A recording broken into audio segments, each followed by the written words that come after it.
Good evening everyone, F4H Rosso here, and you already know what it is. It's another GT Sport video, and as you can see we are racing in today's Manufacturers Cup race, Group 4 at the newly added Tsukuba circuit. More known for its drifting, Tsukuba is a tight technical circuit, so what do? We go and pick Corvette. Not really associated with tight and technical, but we're going to do everything we possibly can to break the stereotypical American wallowy car stereotype. I was looking for another word for stereotype there, but couldn't find one in the vast cavern that is my head. So yeah, we're going to have a blast here at giving it our best shot to get a good Manufacturers Cup race. This lobby is pretty stacked, some good talent in here, a lot of A+ rated drivers. A lot of drivers actually missing today because well, for a lot of you may not know, there is a big GT Sport tournament essentially occurring this weekend at the Nürburgring, where one of my teammates, Matt, M. Thomas, for those of you that will have seen him knocking about in streams, is competing, so make sure you give him all of your support. I will be tweeting links to that competition over the weekend off my account, so be sure to give that a follow on Twitter, F4H_Rosso. We'll give Matt our total support for that. I know he can do well this weekend. But yeah, a really good, strong lobby regardless. Some top talent in here. Variety of different cars as well. We've got, obviously, myself in the Corvette, a few Hurricanes. There's a Hyundai in here somewhere, I believe. The GT86. We've got Megans, Scirocco's, McLarens, NSXs. So Group 4 in a really good place at the moment in terms of its oh, what's the word? What is it with me today, not being able to find words? It's variety. There we go. It's not even a long word. It's variety of options.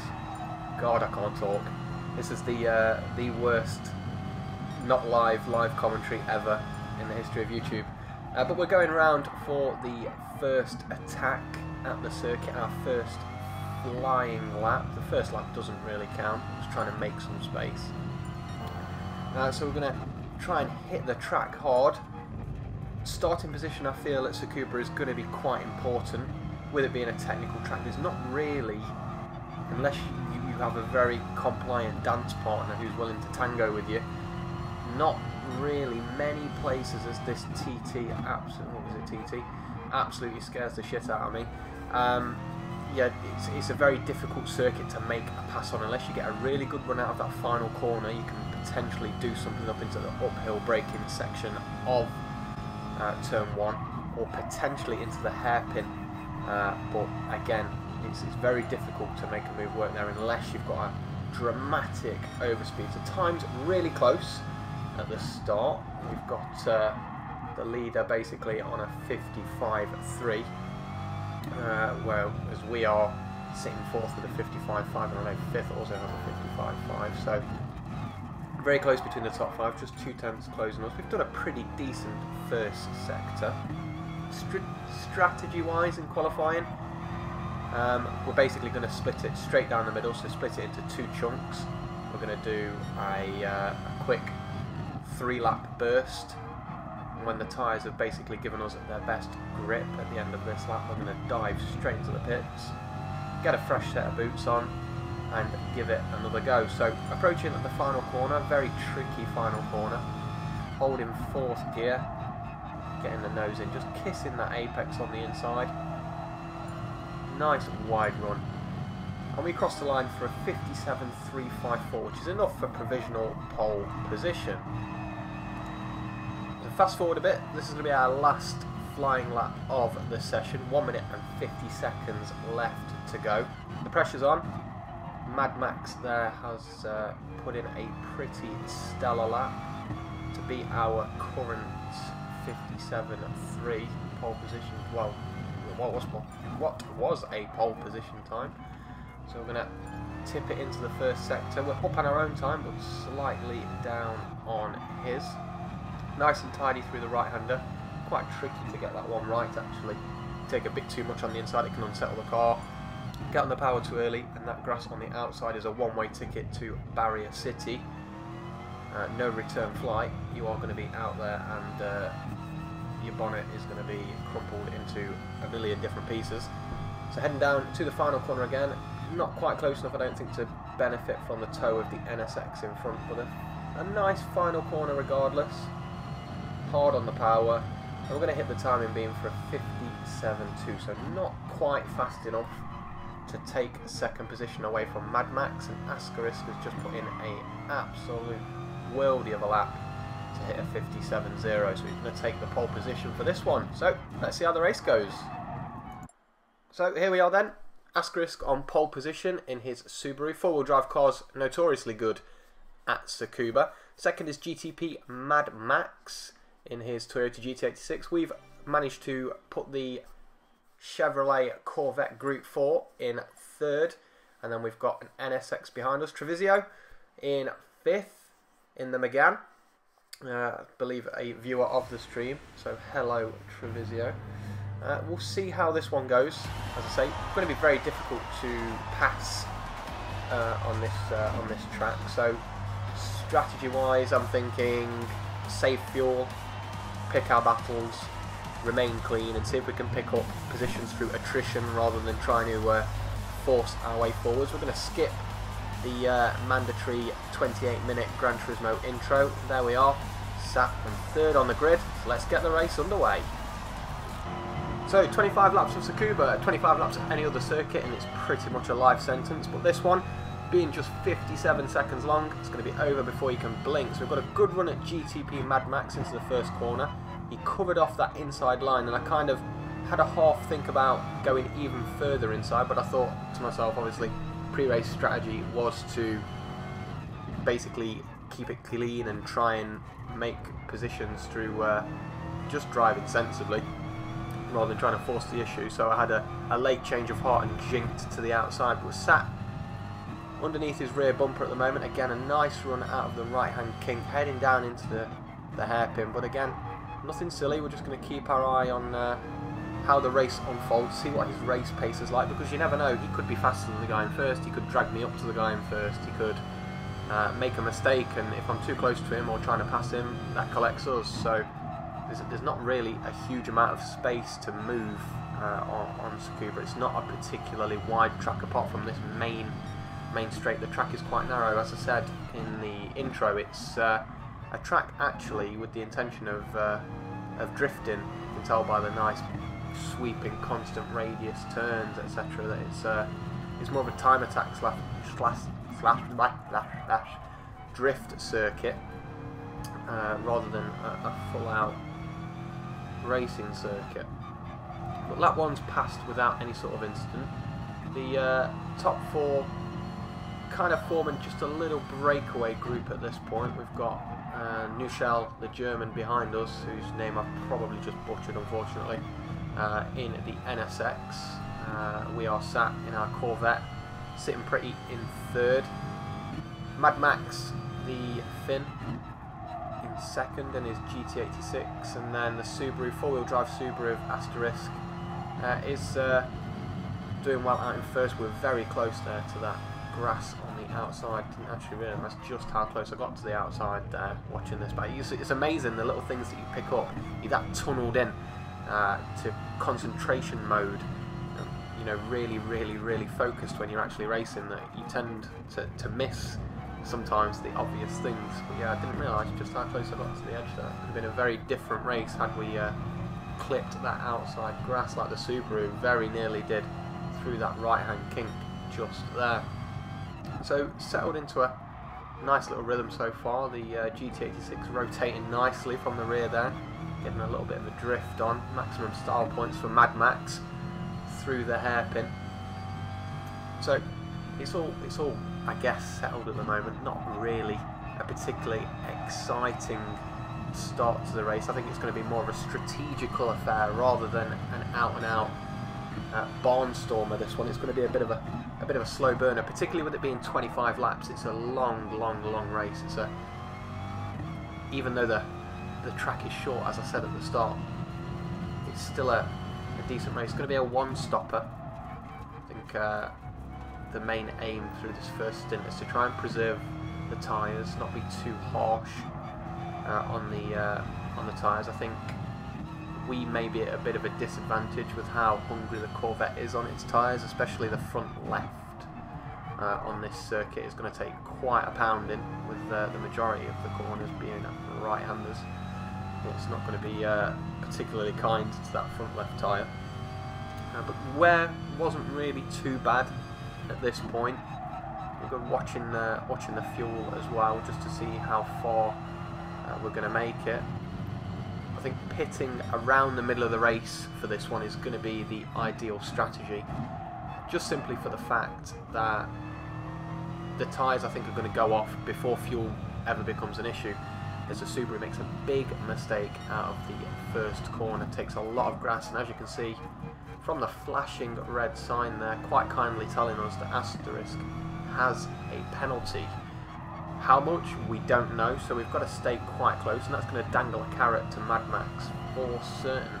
We've just got to stay basically in his wheel tracks, make sure that we are there to take advantage of the penalty if he decides to serve it now. Even if he doesn't, we need to be nice and close to him to make sure that when we cross the line, you know, we're within that penalty, or you know, close to, so we can take advantage of any time that he loses. We've got a pretty decent run out of the final corner. Again, just trying to keep it nice and tidy, try and stay consistent, which I think we're doing a pretty decent job of at the moment. A 57.4 followed by a 57.6 followed by a 57.4. So pretty decent start to the race. Just monitoring the situation rather than doing anything flashy, going for any sort of dive bombs or anything like that. As I say, Tsukuba is very difficult to pass on. And a good run out of that right-hand kink, technical corner. Again, have a bit of a look down the inside. It's more of a hello, I'm here look rather than a hello, I'm coming look. Here's Nathan, but more hello, I could potentially make this move, so please compromise your own run and I might take advantage of your mistake. Sometimes it's about kind of showing signs of aggression without being aggressive, because the driver in front, obviously, he's never raced me before. I've never raced Mad Max before. He doesn't know what my style is, what I'm capable of, unless he watches the videos, in which case, hi Mad Max. So you've kind of got to take advantage of that in the fact that he doesn't know that I'm not crazy. I'm a bit crazy, but he doesn't know that I'm not going to go for that move, so show the move and he might take evasive action without ever needing to do anything like that. So kind of all about playing the game at that point. But we're all bunching up. We've got the NSX behind us, just stalking us, taking his time, fuel saving, I'd imagine. We've got Mad Max right tucked into the back of that Subaru, and as you can see, or as you can probably start to tell, my front left tyre is having a bit of a moan at this stage in the race. Not really complying. The braking performance is definitely taking a hit. As you can tell again from that first corner, the stopping distance just ever so slightly creeping up every now and then. Into these corners not so bad, because we're leaning on the right tyre more than we are the left. But we're struggling a little bit with tyre wear at this point, just kind of losing the front two ever so slightly and kind of falling back a little bit into the NSX's clutches. It's one of the pitfalls, I think, of the Corvette. The Corvette doesn't really suit this track anyway. It wasn't the flat out fastest you know, vehicle for this track. The four-wheel drive cars suit it much better, and the same can be said in real life really. So things like the Evo, the Subaru, I'd imagine the GTR and Huracan will be okay here too, but not as well represented as the Lancer for certain. I think out of all of the practice times, the top 10 were all the Mitsubishi Lancer, apart from one which was an Atenza, again a four-wheel drive car. So we're supposed to struggle, I guess, at this circuit. Hopefully Corvette and Chevrolet and the manufacturer that we've chosen for the manufacturer series we'll come into our own a bit more later on through the manufacturer series. And I did say a few videos ago that we're going to be doing more of this. Definitely so now that the pre-season has officially started and the full seasons will be starting very soon. That's what that event at the Nürburgring this weekend is for. So we're definitely going to be getting on board with this a lot more often. Trying our hand at the more competitive side of GT Sport. So going to be some longer videos. So the NSX has got a really good run out last corner. Again, our tyres crying foul. We're not going to try and defend this too hard. Tried the switch back, but again, there's not really a great deal we can do under traction. The car's struggling a bit at this stage. I think the NSX is a bit more docile, a bit better on its tyres.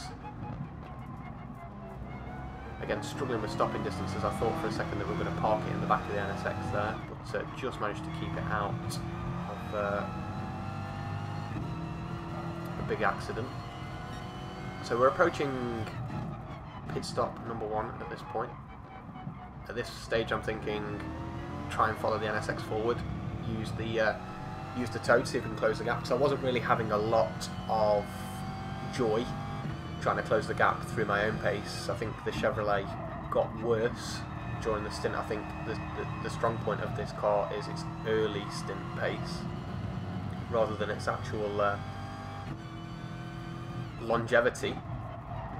So we're going to pit at the start of lap 13, and just to give you an insight as to what's going through my head at this point during the race, it suddenly dawned on me going into here. I was kind of calculating at this very point, actually calculating what half distance of the race was, what kind of fuel I would have, you know, where I wanted to pit, and I decided at the end of lap 13, and then I thought to myself, shit, I don't actually know where the pits are. I don't know where the pits start. I don't know how we enter them. I don't know if it's going to want me to drive around the corner, you know, inside the lines. I don't know if I cut inside at the end, it's going to give me a penalty. So I'm thinking, what on earth am I going to do at this point? Do I need to slow down? Do I just need to drive in at full speed? If I drive in at full speed and it doesn't slow me down, I'm going to fire off into the grass on the outside. So I'm thinking, right, watch someone go in, make sure that somebody pits before you, and at least then you know roughly what the hell is cracking off. So kind of banking on one of these three in front of me to pit first. If they don't, we're going to have to struggle on for an extra lap, which isn't really ideal, because as I say, that the Corvette is struggling at this point quite badly. Don't think I'm driving particularly poorly, but you can see through the stint on the right hand side there, my pace just gradually dropping off. Can't hit those 57-second lap times anymore. It's impossible at this stage. The tyres have had enough. They are protesting fully. So the top two dive in, and I see them both disappear there. So I think to myself, okay, so the pit entry is on the inside of the final corner, and the game is going to pit me at that point. So we head into this lap with a little bit more knowledge of the pits, but you'll see at the end of this lap I make a bit of a mistake, and it costs us just ever so slightly. We've lost touch with this NSX a little bit, and you'll see that that's quite an important factor towards the end of this race. We get a big kick of oversteer out of turn, I would say turn 2, but it's probably turn 4 with the little chicane just beforehand. Going into this hairpin for the final time on this set of tyres, as you can see, car not wanting to slow down, not particularly happy. Got the brake balance set at neutral in this car, so the NSX is going to stay out. I'm going to dive in, but I brake, and I don't know why I broke. All I know is it costs me quite a lot of time, as you'll see. So it feels like I was waiting forever for this pit stop, actually. I remember sat there and I'm thinking, has something gone wrong? Have I glitched? No, I'm here. We've arrived. The Corvette looking stunning in blue. Quick tyre change from the boys, the Bumblebees, in yellow. We take just enough fuel. We're back out onto the circuit, and we've come back out basically just behind Asterisk, who's in front of this two-car battle. These guys haven't pitted yet. So that break, basically, me breaking in front of the pits, is the difference between me being in front of this battle and me being behind it, which is going to make a big difference, as you will see in a second. So Treviso, who's behind me now in the Megane, was roughly 3.5 seconds behind me as we pitted. So we've lost all that time, lost about 3 seconds. So not a great transition in the pits for us. Not sure whether it was down to me being hungry on fuel or the car being hungry on fuel. But I was really hoping at this stage that these guys in front of me were going to pit. And so imagine my despair when they go around the final corner and you can see they're struggling like crazy. That Alfa is a pretty decent car to drive. A car that handles pretty well. He's struggling like crazy through that final corner. He's just kind of a bit of a rolling roadblock at this point. I just really did not want to get a penalty. I didn't want to get impatient and risk the whole race by doing something stupid at this point. Again, really close to taking his left rear quarter out there. The braking performance improved massively on the new tyres, on the new rubber, but we've managed to get a good run out of that kink. So we're going to go for it here. We have to be a bit ruthless at this point. So earlier on the power, he just can't manage to get on the power that early with his worn rubber. He's going to slot in just behind us because he wants to pit, so he's not going to fight us for this real estate into the last corner. Down into 4th, around the sweeper for the final time. I still haven't figured out how to take that sweeper. I don't know whether an inside line is better, whether a late apex is better. I don't know if there's much in it, to be honest. But now we've got the Viper to deal with again. Not pitted yet, struggling like crazy on his tyres, so we're going to struggle a little bit. Nowhere to go just there. The way the track is with the left-right, it just tightens and there's nothing you can actually do to make a move there. As I say, you've got to have someone that's willing to let the move happen, and I didn't want to risk it at this point. So we've been stuck behind the Viper again for a lap, so stuck behind these two for 2 laps now, which is I race quite a lot, but we're going to make the move in the same place. His tyres, again, just crying foul. Tyre wear, a massive factor in this race, it seems. Treviso is going to basically get the benefit of our draft and slice his way through as well. So the Viper been mugged in the last 2 corners. We get a nice final corner, and basically at this point we just want to get our head down, try and close that gap. It's a 5-second gap at this point to 3rd, and he still has that penalty. So he still has the penalty. He's not too far behind the 2 drivers ahead, and as you'll notice, it's our friend the German in the NSX who's in 1st. So imagine if we'd have got the pit stop right, if we hadn't have broke, if we'd have saved a little bit more fuel, we could have been definitely well involved in that battle just ahead. So we're going to fast forward a little bit at this point, jump forward a few laps, because basically at this point we just get our heads down, try and close that gap. So here we are, headed into lap 24, and you'll see that the gap has come down quite a lot. We've got a really good buffer over the Megane behind us as well, so not only have we managed to drop the vehicles behind, but we're also eating into 3rd position's lead. Unfortunately, the top 2 have dropped us as well, so I think 3rd is the best we can hope for at this point. But as you can see, that penalty, it's still flashing away, so the carrot is well and truly dangled at this point. Again, deep into the stint, you can see the bottom right there. That front left racing hard is crying foul, so struggling a little bit, but we've had a really consistent stint this time. I think our 2nd stint pace a lot better than our 1st. Kind of grew into this race a little bit. Just a shame that we couldn't have replicated that in the 1st stint. I think again we probably could have been a bit further forward. Managed to keep ourselves buried in the 57s this time around, just dipped into the 58s just on that last lap. So heading into the final lap, again taking that sweeper with a different line once more. I don't think I actually copied the same line ever throughout the whole race. We hit a 57.999 to keep ourselves in those 57s just about. Nice 1st corner, and the Subaru's just taking a kick of that grass on the outside, so we're going to make this move happen. We're going to make this one stick somehow. Down the inside we go, a bit wide again. The braking performance not quite there with the lack of grip of that front left tyre. That front left tyre, the bane of our life this race.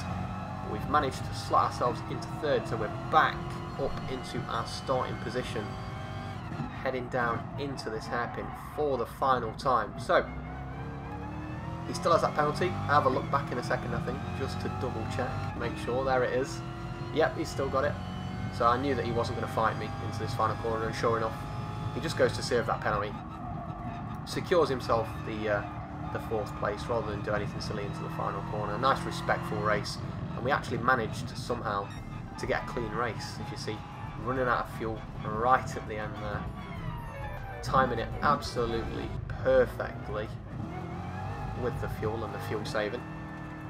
So I actually had a chat with Nushal afterwards. I think I've just pronounced his name completely differently to the first time. I'm so sorry. And he basically said that the NSX was that good at this circuit that he didn't have to refuel. So obviously we spent a good 5 seconds stationary refueling the car. All he did at the pit stop was take tyres. He didn't even refuel, he just fuel saved. He pitted on the first stop with 42 litres of fuel. I think we pitted with something crazy like 20, so his car was almost twice as fuel efficient as ours. It's just absolutely insane. But he ran a really good race, to be fair. I mean, at the start of that, well, at the end of that first section of the race, he was essentially right with us, and he went on to win it. So really, really, really well done. But enjoyed that quite a lot. A decent haul of points as well, just under 2,000, the magical 2,000 mark. So we'll see how that sets us off for this Manufacturers Cup pre-season. The top 4 results that you get out of the 8 races will count. We're don't really have the luxury of dropping many points because we've not done the first 2 races. So after this one, only 5 left. So the majority of our point scoring is going to count. But yes, hopefully you enjoyed that video, guys. I enjoyed it quite a lot racing that one. It was very fun. More Manufacturers Cup to come on Saturday. I believe that is Group 3. Can't remember what circuit it is actually. Group 3 at, let me just double check, Brands Hatch. So yep, Group 3 at Brands Hatch on Saturday. And we'll probably fit in a live stream in between that as well. So good to be back. For those of you who didn't know, I've moved house, have my internet back. Hallelujah. Thanks for watching, and I will see you all very soon.